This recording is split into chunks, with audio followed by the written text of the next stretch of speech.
हमारे साथ केंद्रीय मंत्री राम मोहन नायडू हैं।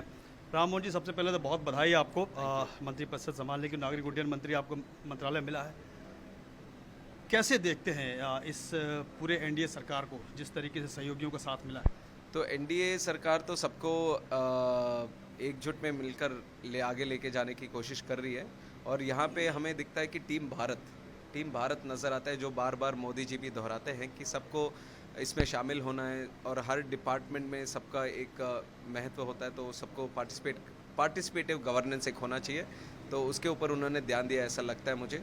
और एक यंग मेंबर होने के नाते मेरे ऊपर एक बहुत बड़ी जिम्मेदारी। Civil aviation is considered one of the most growing ministries in the country and also one of the most important ones across the world.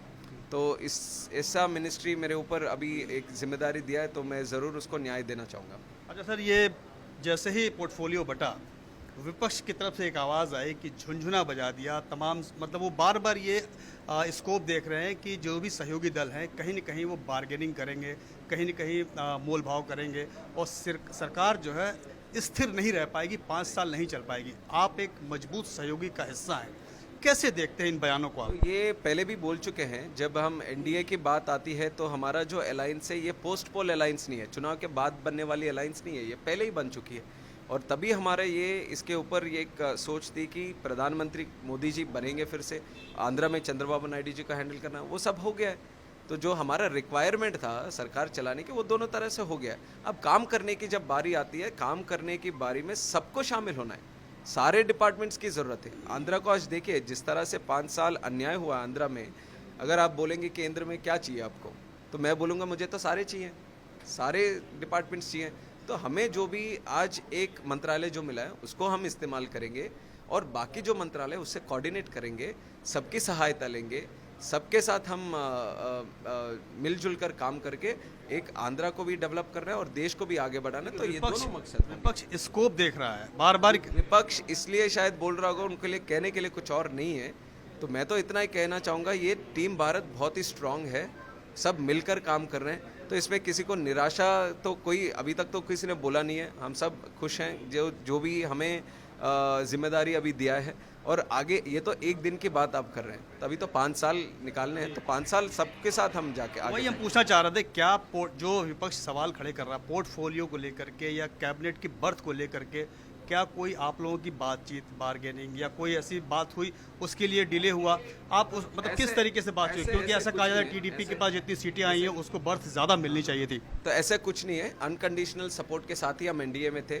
और हमारा एक जो है कि आंध्रा को पूरी तरह से केंद्र सरकार को मदद करनी चाहिए, और वो मदद हमें एक विश्वास है कि वो मिलेगा। क्योंकि आप देखिए, कल चंद्रबाबू नायडू जी का स्वेरिंग इन है, शपथ ग्रहण भी है, उसके लिए मोदी जी भी आ रहे हैं। और उन्होंने पहले भी बोला था कि आप मंत्रालय जो भी आपका होगा, उसके अलावा भी जो केंद्र सरकार की जो भी सहायता होगी आंध्र प्रदेश को, वो सब पूरी तरह से करेंगे। तो हमें तो पूरी तरह से सहायता चाहिए, ना केवल एक मंत्री पद या एक पोर्टफोलियो, हमें तो पूरी तरह से केंद्र सरकार की मदद चाहिए, वो ज़रूर मिलेगा हमें।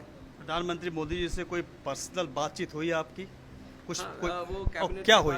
कैबिनेट के बाद धन्यवाद बोलने के लिए हम गए थे, तो उन्होंने ज़रूर मोटिवेट किया मुझे कि एक यंग कैबिनेट मेंबर आज उनके टीम में शामिल है, तो और एक इतनी बड़ी मिनिस्ट्री मेरे ऊपर वो जिम्मेदारी रखी है। तो उन्होंने मोटिवेट किया कि ये फ्यूचर के लिए बहुत इम्पॉर्टेंट मिनिस्ट्री है और देश के गौरव के लिए, और हमारी जो कैबिनेट है उसके लिए भी ये बहुत इम्पॉर्टेंट मिनिस्ट्री है, तो उसको ध्यान से आगे बढ़ाए। और उन्होंने बोला था कि तुम तो यंग हो और बहुत ही एनर्जेटिक हो, तो वो सब इसमें दिखाओ। ये मंत्री आप जो आपके बॉस हैं मोदी जी, वो रिपोर्ट कार्ड देखते हैं। 100 डेज का रिपोर्ट कार्ड जब उन्होंने अपना ऑफिस रिज्यूम किया, कहा कि भाई 100 दिन का एजेंडा दे दिया है, तो रिपोर्ट कार्ड देखेंगे। तो क्या आप तैयार हैं आप लोग उसके लिए? ज़रूर तैयार हैं। पहले तो रिपोर्ट कार्ड में हमें लोग देखते हैं, लोगों ने तो पूरा पास किया है अभी, तो ज़रूर इसके में भी ज़रूर पास होंगे। और हमारा क्या है, हमारे नेता चंद्रबाबू नायडू जी वो एक विजनरी हैं, और उनको ये सवाल जैसे जैसे आते रहेंगे,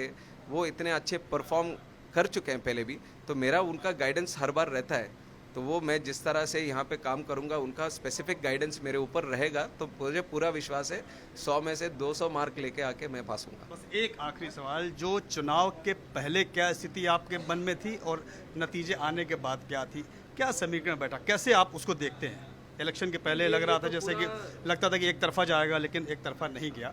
तो उसको किस तरीके से असेसमेंट करते हैं आप लोग? नो ज़रूर पब्लिक ने ये दिया कि एनडीए को बिल्कुल बनना ही चाहिए। एनडीए के बारे में आप देखिए तो पूरी मेजॉरिटी हमने हासिल किया है, तो वहाँ तक तो ज़रूर जो विश्वास हमारे ऊपर जताई है तो उसको पूरा निभाएंगे। और आंध्रा में जिस तरह से वो है उसको पूरा वाईएसआर पार्टी को नकारा है, वहाँ पे रिजेक्ट किया है उनको। और वहाँ पे भी एनडीए की एक ऐतिहासिक जीत, कभी आपने एक चुनाव में स्वतंत्रता के बाद भारत देश में इस तरह का रिज़ल्ट कहीं नहीं देखा होगा, तो वहाँ ऐसा रिज़ल्ट आए। तो हमारे ऊपर एक बड़ी जिम्मेदारी ये है कि आंध्रा को कैसे हम आगे बढ़ाएं। तो हमारे ऊपर अभी ये है कि दोनों एनडीए इन स्टेट और सेंटर दोनों के ऊपर विश्वास जताए और दोनों के जो मैनिफेस्टोस हो उसको पूरा करना है। बहुत बहुत धन्यवाद। तो राम मोहन नायडू टीडीपी कोटे से मंत्री बने हैं, सरकार में मजबूत सहयोगी हैं और साफ कर दिया इन्होंने कि जो विपक्ष सवाल उठा रहा है कहीं उसका कोई स्कोप नहीं है और सरकार 5 साल मजबूती से चलेगी। कैमरा मैनेजर के साथ प्रशांत देव, न्यूज़ 24 दिल्ली। नमस्कार, मैं हूं मानक गुप्ता। अगर आपको हमारा ये वीडियो पसंद आया हो तो इसे लाइक और शेयर जरूर करें और हाँ, हमें सब्सक्राइब और फॉलो करना ना भूलें ताकि आप देश और दुनिया की कोई खबर मिस ना करें। तो जुड़े रहिए हमारे साथ और देखते रहिए न्यूज़ 24।